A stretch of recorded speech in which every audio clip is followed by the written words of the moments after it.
ایک دعا بہت اہتمام سے کریں، اللہ ہم سب کو توفیق نصیب فرمائے۔ اے اللہ، مرنے سے پہلے بہت ہم گناہ گار ہیں، ہم سب ایک جیسے ہی ہیں، بہت گناہ گار ہیں، میں سب سے زیادہ گناہ گار ہوں، ہم سب، اللہ پاک ہمارے حال پر رحم فرمائے۔ اے اللہ، مرنے سے پہلے اپنے حقوق جو آپ کے میرے ذمے تھے، میں نے بڑی اس میں بے قدری کی ہے، بہت میں نے توڑے ہیں تیرے حقوق۔ اے اللہ، مرنے سے پہلے اپنے جتنے حقوق تھے ان کو مجھے معاف فرما دے۔ جب تک میری زندگی ہے ہر آپ کا حق میں ادا کرنے والا بن جاؤں، مجھے اس کی توفیق نصیب فرما دے۔ اور اے اللہ، جو میں نے تیرے بندوں کے حقوق ضائع کیے ہیں، اے اللہ مجھے توفیق بھی نصیب فرما، مجھے اسباب و وسائل بھی نصیب فرما کہ ہر تیرے بندے کا حق جو میں نے ضائع کیا ہے میں مرنے سے پہلے اس کو ادا کر دوں۔ دعا بھی کریں، ارادہ بھی کریں۔ بعض دفعہ شیطان کہتا ہے ہاں جی ہاں سب دے کے مریں گے جی، سب دے کے مریں گے۔ ارادہ نہیں ہے دے کر مرنے کا، اس لیے کہ نہ اپنی عیاشیاں ختم ہوتی ہیں، نہ اپنی بہترین قسم کی زندگی ختم ہوتی ہے، اور کھاتے پیتے چلے جاتے ہیں، اور قرضہ بھی لوگوں کا بے شمار چڑھایا ہوا ہے، اور کہتے ہیں کہ ٹھیک ہے مرنے سے پہلے دے دیں گے۔ نہیں ملتی توفیق ایسے۔ مرنے سے پہلے اے اللہ اپنے حقوق جس کی میں نے حق تلفی کی ہو معاف فرما، آئندہ سے اپنے حقوق کی رعایت رکھ کر زندگی گزارنے کی توفیق نصیب فرما۔ اور اے اللہ، جو میں تیرے بندوں کا حق تلفی کر چکا ہوں، مالی طور پر ہو، کسی کی عزت و آبرو سے کھیلا ہو، کسی کی غیبت کی ہو، کسی پر بہتان باندھا ہو، ان سے جا کر معافی مانگ لیں، اور اللہ سے بھی دعا کریں کہ اے اللہ مرنے سے پہلے میں جب مروں تو میرے اوپر نہ آپ کا حق کوئی ہو نہ بندوں کا کوئی حق ہو۔ ایک تو یہ دعا۔ دوسری یہ دعا بہت کثرت سے کریں، اور خاص طور سے وہ اشخاص اور افراد جن کو اللہ توفیق دے رہے ہیں حرم کے اندر جانے کی، اس لیے کہ قبولیت کی بہت ساری چیزیں اللہ نے وہاں جمع کی ہیں۔ عرفات کا میدان قبولیت کا میدان ہے، مزدلفہ کا میدان قبولیت کا میدان ہے، مینا کا میدان قبولیت کا میدان ہے، بیت اللہ کو دیکھ کر دعا مانگنا قبولیت کی جگہ ہے، اذان کے بعد دعائیں قبول ہوتی ہیں، جمعہ آئے گا جمعے کے اندر ساعت قبولیت موجود ہے، مسجد نبوی قبولیت دعا کی جگہ ہے، رسول پاک علیہ الصلوۃ والسلام کے وسیلے سے دعائیں مانگنا، یہ قبولیت کی بہت ساری چیزیں اللہ پاک نے اس سفر کے اندر دعاؤں کی قبولیت کی رکھی ہیں۔ وہاں ایک دعا یہ بھی کریں کہ اے اللہ مرنے سے پہلے مجھے اپنے نبی کا ایسا امتی بنا دے جو اپنے نبی کے قلب مبارک کو راحت اور ٹھنڈک اور خوشی پہنچانے والا امتی ہو۔ ہم میں سے کوئی اپنے نبی کا ایسا امتی نہ بنے۔ قیامت والے دن خود آپ صلی اللہ علیہ وسلم نے فرمایا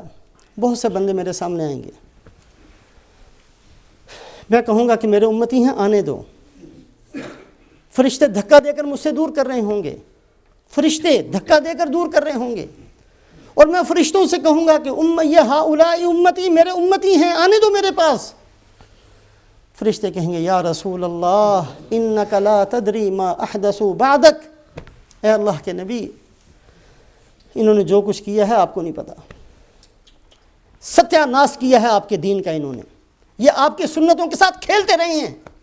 یہ برباد کرتے رہے ہیں آپ کے لائے ہوئے دین کو، اس دین کا انہوں نے کچھ عمر نکال دیا جس دین کے لیے آپ کی بیٹی نے فاقے برداشت کیے تھے، آپ کے گھر کے اندر جو تکلیفیں آپ نے برداشت کی تھی ان کے لیے انہوں نے کسی چیز کی کوئی رعایت نہیں۔ یا رسول اللہ انک لا تدری ما احدثوا بعدک، اے اللہ کے رسول جو انہوں نے کیا ہے وہ آپ کو نہیں پتا۔ آپ صلی اللہ علیہ وسلم کیا فرمائیں گے؟ رحمت للعالمین ہیں، لیکن اس موقع پر فرمائیں گے فَسُحْقًا سُحْقًا، اگر یہ ایسے ہیں تو ان کو مجھ سے دور کر دو، میں بھی نہیں ان کو دیکھنا چاہتا ہوں۔ مسئلہ کسی کا نہیں ہے، مسئلہ میرا اپنا ہے، کوئی مجھے آ کر بتائے اس کی ضرورت نہیں ہے، مسئلہ میرا ہے، میری آخرت کا ہے، میری قبر کا مسئلہ ہے، میں نے مرنا ہے، یہ ساری چیزیں میرے سامنے ہیں، میں نے سوچنا ہے، کسی اور کوئی سوچے یا نہ سوچے، ساری دنیا اگر نہ سوچے تو مجھے کیا فرق پڑتا ہے، اور ساری دنیا سوچ لے تو مجھے کیا فرق پڑتا ہے، اگر میرا مسئلہ حل نہیں ہوا تو میں تو برباد ہو گیا۔ رسول پاک علیہ الصلوۃ والسلام کا اے اللہ مرنے سے پہلے ایسا امتی ہمیں بنا دے جو آپ کے قلب مبارک کو راحت پہنچانے والا، ٹھنڈک پہنچانے والا، خوشی پہنچانے والا ہو۔ اے اللہ ہرگز ہم بہت گناہ گار ہیں، ہم نے بہت دین کی بے قدری کی ہے، لیکن اے اللہ ہمیں ایسا نہ بنا جو اپنے نبی کو ہی ستانے والا ہو۔ کتنا برا سمجھا جاتا ہے اس آدمی کو جو ماں باپ کو ہی ستانا شروع کر دے، لوگ کہتے ہیں کتنا بدتمیز ہے، اسی باپ کو گالیاں نکال رہا ہے جس نے اس کے لیے اتنا کچھ کیا. کیسا بے حیا آدمی ہے، اس ماں کی بات نہیں مانتا جو اس کے لیے کتنی قربانیاں کرتی رہی ہے. رسول پاک علیہ الصلوۃ والسلام سے بڑا محسن کوئی نہیں ہے. اگر ہم آپ ہی کی سنتوں کا ستیہ ناش کرتے رہیں تو پھر ہم سے بڑا بے حیا کون ہوگا.